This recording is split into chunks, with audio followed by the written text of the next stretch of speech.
Halo teman-teman semua, kembali lagi bersama saya pada di channel DRC. Di video kali ini saya akan menceritakan alur film berjudul Aquarium of the Dead. Baik teman-teman, tanpa berlama-lama langsung saja kita masuk jalan ceritanya. Film diawali dengan memperlihatkan dua orang pekerja laki-laki yang sedang mengobrol. Ternyata mereka ditugaskan oleh seorang dokter hewan bernama Mary untuk menyiapkan suntikan berdosis sesuai takaran. Tujuannya sendiri tidak lain tidak bukan. Dokter Mary ingin menyuntikkan dosis tersebut kepada salah satu hewan yang lagi sakit, yaitu seekor gurita dewasa, namun celakanya bukanlah kesembuhan yang didapatkan. Gurita itu malah berontak secara tiba-tiba serta membuat Dokter Mary harus terpental. Demikian juga halnya dengan kedua pekerja tadi yang tidak sempat melarikan diri dan film pun dimulai. Lalu adegan beralih kepada hewan-hewan air yang terpampang nyata di dalam akuarium yang begitu besar. Ini bisa kalian lihat sendiri di mana banyak sekali hewan laut baik yang tidak berbahaya maupun yang sangat berbahaya. Nah, dari tempatnya bisa ditebak bahwa lokasi tersebut merupakan tempat wisata air yang bertemakan makhluk-makhluk laut. Kalau di Indonesia mirip akuarium yang ada di Ancol ya teman-teman. Setelah selesai berkenalan dengan hewan laut, kita langsung difokuskan kepada seorang wanita bernama Miranda yang bekerja sebagai peneliti di tempat ini. Biasanya kalau ada sesuatu yang diteliti dengan wajah tegang, sudah pasti ada satu hal yang tidak beres. Tidak lama kemudian datanglah seorang yang bernama Joe, dan ia ditugaskan untuk menjaga di ruangan ini, sedangkan Miranda sendiri berniat menghampiri penjaga akuarium yang bernama Daniel, untuk bertanya mengenai stok makanan dari para hewan. Akan tetapi Daniel sendiri dianjurkan untuk membakar seluruh stok makanan yang baru saja sampai di tempat itu. Dikarenakan salah satu wahana rekreasi yang tidak beres dan Miranda mulai menyadari ada sesuatu yang aneh. Lebih tepatnya sebagian hewan-hewan laut di tempat mereka mengalami reaksi yang tidak wajar dan cenderung agresif. Hanya saja Daniel sama sekali tidak percaya akan hal itu, melainkan ia malah sibuk menemani temannya yang bernama Skylar. Bahkan Daniel masih sempat-sempatnya untuk memberi makan para hewan dengan makanan yang harusnya sudah dibakar. Beberapa saat kemudian datanglah seorang investor bersama asistennya yang bernama Beth untuk melakukan survei lokasi, yang dimana Miranda sengaja mengundang seorang investor dikarenakan tempat ini sendiri sedang tidak buka akibat sesi perawatan. Di sisi lain, dokter yang sempat mengalami insiden secara mendadak langsung memasuki area utama sambil memanggil-manggil nama Miranda. Karena tidak sadar akan hal itu, Miranda sibuk mengajak investor tersebut untuk berkeliling di setiap lorong. Setelah itu kita kembali lagi kepada Dokter Mary, yang kali ini sudah menemui salah satu pengurus bernama Kelu. Ia bercerita kepada Kelu bahwa tragedi langsung terjadi tanpa diduga dan berawal dari seekor gurita yang begitu agresif. Tidak heran gumpalan lendir yang sangat khas pun sudah terlihat di tempat kejadian. Lalu Kelu memanggil seorang wanita yang bernama Christy untuk membersihkan tempat tersebut. Hal aneh juga mulai disadari oleh Miranda ketika ia berpapasan dengan Dokter Mary yang memberitahu akan kejadian tadi. Tapi celakanya belum sampai beberapa detik dari pembicaraan itu, sebagian hewan di setiap akuarium mulai memberontak dengan kekuatan yang super luar biasa. Alhasil dinding kaca akuarium pun langsung pecah, dan dalam sekejap air masuk dengan dahsyat ke dalam ruangan itu. Di lain situasi, Kelu bersama Christian pun mulai panik dengan redupnya listrik secara tiba-tiba. Ternyata hal tersebut merupakan sistem otomatis dari tempat ini yang disebabkan oleh kebocoran akuarium. Alhasil Christy yang tidak siap dengan keadaan pun langsung memisahkan diri dan ia nggak bisa berbuat banyak ketika dirinya mulai terancam. Begitu juga halnya dengan Joe yang masih berada di ruangan laboratorium sampai-sampai ia baru sadar kalau terdapat lumba-lumba yang sudah terinfeksi.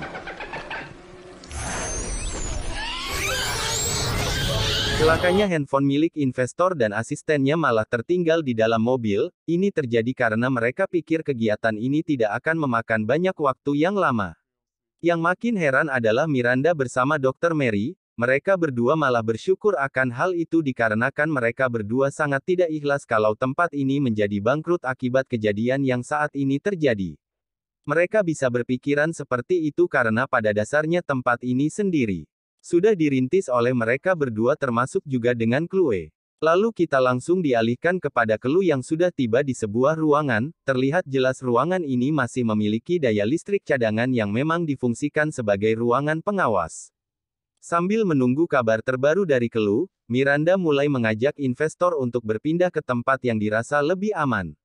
Tidak tahu akan kemana, tapi yang pasti mereka berempat malah mendengar suara aneh secara tiba-tiba.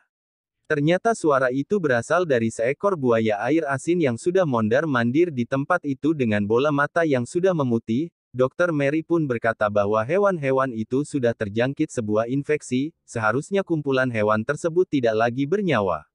Ya, bisa dibilang mirip wabah zombie tapi versi binatangnya. Kemudian terlihat Daniel bersama Skylar yang mulai kebingungan karena mereka berdua tidak bisa masuk ke dalam. Namun tiba-tiba di tengah perdebatan mereka datanglah seekor kepiting besar yang menyerang Daniel begitu saja. Beruntung Skylar sigap mengatasi hal itu meskipun ia sendiri harus terkena serangan dari kepiting yang berukuran kecil. Di sisi lain Miranda yang masih berkeliling pun sampai tidak sadar lagi kalau terdapat kumpulan bintang laut yang menghampiri mereka. Bintang laut itu bukan lagi sembarang bintang laut melainkan mereka bisa hinggap dan menempel di tubuh siapapun. Memem dipikir-pikir sih emang konyol ya, karena berempat ini harus begitu takutnya dengan hewan sekecil itu, terlebih lagi Dr. Mary sendiri sama sekali tidak berani dan malah kelabakan untuk mengatasi hal tersebut. Enggak lama kemudian Daniel bersama Skylar berhasil menerobos masuk ke sebuah ruangan, yang mana ruangan itu hanya boleh diakses oleh pekerja mekanik. Tapi mau gimana lagi? Karena penasaran dengan situasi di dalam, mereka pun langsung masuk saja tanpa dosa sedikit pun. Padahal mah, kalau udah tahu ada kepiting laba-laba yang sebesar itu mereka harusnya langsung pergi mencari bantuan. Namun yang menjadi masalahnya sekarang ini Clue bersama Miranda harus putar otak untuk merubah sistem tersebut. Pada momen ini Clue baru ingat bahwa satu-satunya cara terbaik adalah mencari pemicu listrik yang harus dihidupkan secara manual. Alhasil Miranda mulai mengatur strategi secara singkat untuk menentukan jalur mana yang akan mereka lewati. Hanya saja saking seriusnya mereka berempat sampai tidak sadar kalau terdapat satu ekor bintang laut yang menyelinap masuk ke buku catatan milik Beth. Awalnya sih memang gak ada masalah sama sekali ya, Beth juga terlihat masih sehat-sehat aja sambil mengikuti arahan Miranda. Apalagi Miranda sendiri harus memaksa mereka semua untuk naik ke atas plafon secara bergantian. Ya mau gimana lagi, hal ini harus tetap dilakukan akibat tindakan egois yang dipilih oleh Miranda maupun Dr. Mary. Untung saja setelah berhasil pindah ke area lainnya, mereka pun berpapasan dengan Daniel maupun Skylar yang terlihat kebingungan, namun naasnya keberuntungan tidak memihak kepada seorang Joe yang sudah tewas di ruangan laboratorium dengan luka gigitan akibat serangan lumba-lumba. Dari kejadian inilah, Daniel baru mengakui kalau ia tidak menuruti perintah Miranda untuk membakar segala makanan yang baru datang. Memang benar-benar ya, bikin emosi kita-kita, badan aja digedein tapi otak sama sekali kagak jalan. Jadinya mereka berenam pun harus berjalan bareng-bareng sambil menjaga satu sama lain. Sialnya bukannya makin aman, mereka berenam harus berpapasan dengan seekor singa laut yang sudah terinfeksi. Mau lari kemana nih? Di depan ada singa laut, di belakang ada buaya, dan di kelompok mereka ada Skylar yang cerobohnya minta ampun sampai-sampai mati konyol karena hendak melibas singa laut. Bahkan tidak sampai di situ, setelah kabur dari singa laut maupun buaya air asin, mereka masih harus melewati satu lorong yang sudah rusak parah. Secara bergantian satu persatu dari mereka mampu melewati lorong itu dengan aman, tapi berbeda halnya dengan Dr. Mary yang langsung diterkam secara tiba-tiba oleh ikan hiu. Melihat hal itu Daniel akhirnya baru berguna dan langsung melibas si ikan hiu sampai mati, sedangkan hal buruk juga menimpa Clue yang sedang kebingungan, setelah melihat lendir bening yang menetes di depannya dan sudah pasti lendir itu berasal dari gurita raksasa yang membuat Clue harus tewas di ruangan tersebut. Kembali lagi kepada Dr. Mary yang menahan sakit di kakinya. Kali ini masalah semakin memburuk ketika Christy mulai lemas. Dalam seketika ia baru sadar bagian perutnya sudah dihinggapi oleh seekor bintang laut. Dikarenakan seluruh nutrisinya sudah disedot, Christy pun harus mati konyol. Seperti halnya dengan Skylar yang baru mati sebelumnya.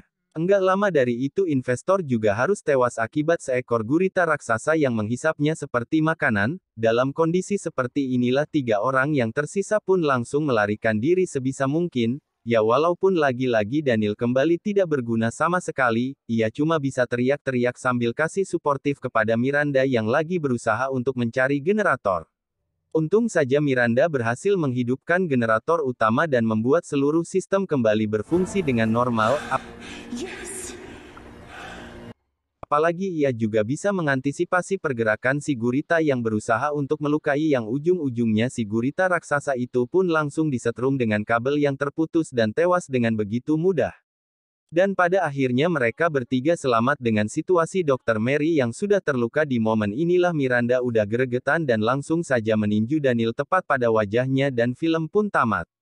Jujur aja menurut saya film ini memiliki konsep yang unik serta agak konyol, tapi ya maklum aja dengan kualitas tinggi lainnya karena biaya produksi mereka tergolong low budget. Oke guys, mungkin segini aja pembahasan dari film Aquarium of the Dead. Sampai bertemu lagi di next alur film berikutnya.